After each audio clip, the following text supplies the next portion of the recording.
Pour 155 contre 31, l'Assemblée nationale a adopté.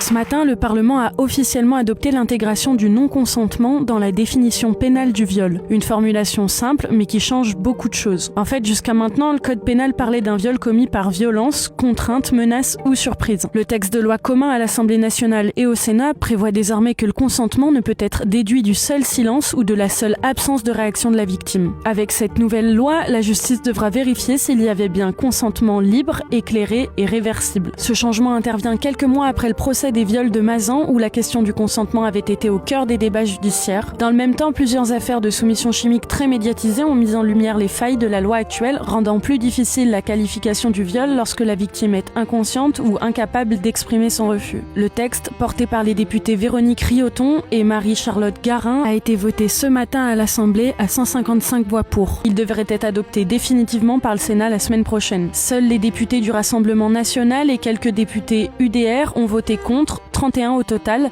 évoquant leur crainte que cette nouvelle définition du viol ne renverse la charge de la preuve. Autrement dit, qu'il soit désormais à l'accusé de prouver que la victime était consentante. Avec ce vote, la France rejoint les 15 États membres de l'Union européenne qui définissent déjà le viol par l'absence de consentement, dont l'Espagne, devenue le pays emblématique du consentement explicite avec une loi adoptée en 2022.